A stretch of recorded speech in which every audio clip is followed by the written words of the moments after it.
The original Forza Motorsport for the Xbox is one of the first driving games to really toe the line between being accessible to newcomers and really appealing to the hardcore driving audience at the same time without just kind of failing at both. Apart from just having an exceptional driving model, it also included tons of different licensed cars, licensed tracks, and a whole host of different modes that were really revolutionary for its time on the Xbox. Now the Forza series has come to the Xbox 360 and Forza Motorsport 2, and it is pretty much, in essence, what you would want from a sequel to Forza Motorsport. It's got more cars, more tracks, more modes, more varieties of ways to play, and the driving model has been tweaked and adjusted to near perfection. Most of what's new in Forza Motorsport 2 in terms of content is just new cars, new tracks, a few new mode upgrades, and a few adjustments to the online modes. The driving model is very much the same as it was in the last game, though there have been some little tweaks and adjustments made to make it even better. All the same sort of driving assists that were found in the previous game are still here. You've got traction control, you got analog braking and that sort of thing. And the driving line is back, though it's also been adjusted so it's not just that one big long driving assist line that, you know, shows you when to accelerate, when to decelerate and everything. There's a version of it now that just shows you when to brake, which is actually a much better option because you don't have to rely on it as much as a crutch. Physics have been improved in certain areas. You definitely feel the difference between all the different types of cars, and there are lots of different types of cars in the game. There's damage modeling, collisions, everything feels pretty much right as you're driving around the track. At the same time, the game isn't necessarily that difficult to drive if you've never played a game like this before. Because of all the assists and because of all the little tweaks and things you can do to adjust the way the car handles from the outset, you can pretty much tailor this game to your difficulty level. You can turn off all the different driving assists and drive au naturel, so to speak, and doing so makes the game very, very difficult. The opponent AI in the game is also some of the most realistic you'll find in any driving game out there. For the most part, the drivers drive very professionally. If you're not banging into them left and right, they'll drive, pretty much the same way. They won't bang into you. They'll concede corners when you're trying to take turns, that sort of thing. But at the same time, if you're driving very aggressively, if you're trying to intimidate guys by banging into them or even knocking them off the track, some might just get intimidated and stay back, whereas others will just start coming after you and banging into you left and right. Perhaps the best thing you can say about the AI is that you don't really think about it very much. They just kind of drive the way you would expect other drivers to drive, and they react accordingly.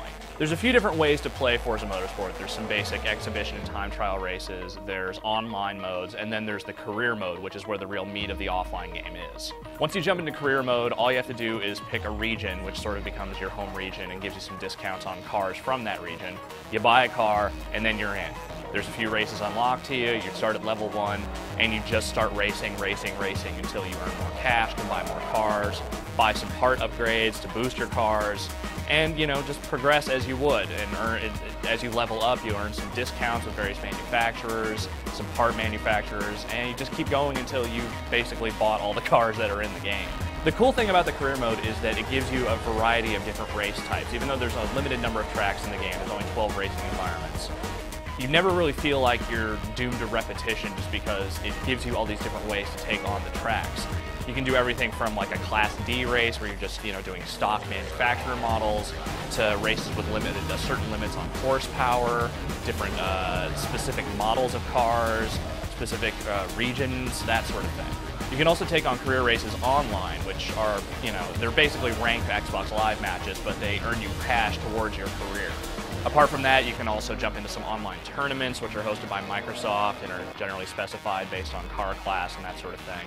And then you can also jump into the auction house and sell cars that you've made and customized yourself.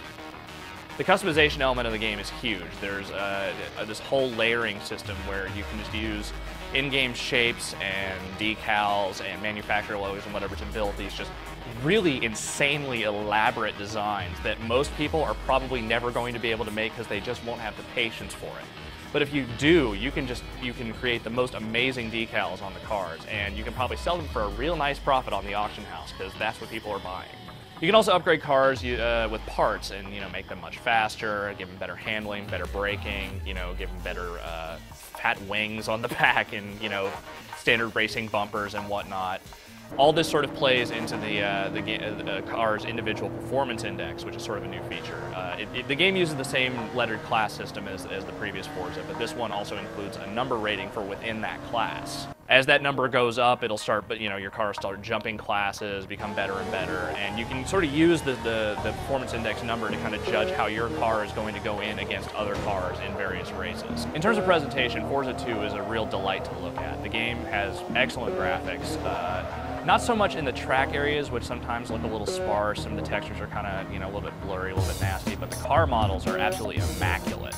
Beautifully designed, look exactly like they would with the real-life counterparts, and the game runs at a really smooth 60 frames a second.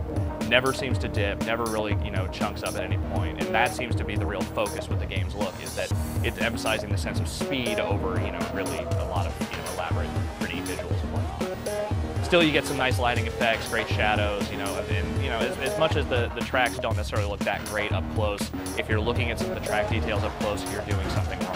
So in the end, Forza 2 really is just Forza done bigger and better. It takes everything that was great about the first Forza game, just adds a whole bunch more content to it, adjusts some of the things that maybe weren't quite as great, and really just turns in a really amazing driving game overall.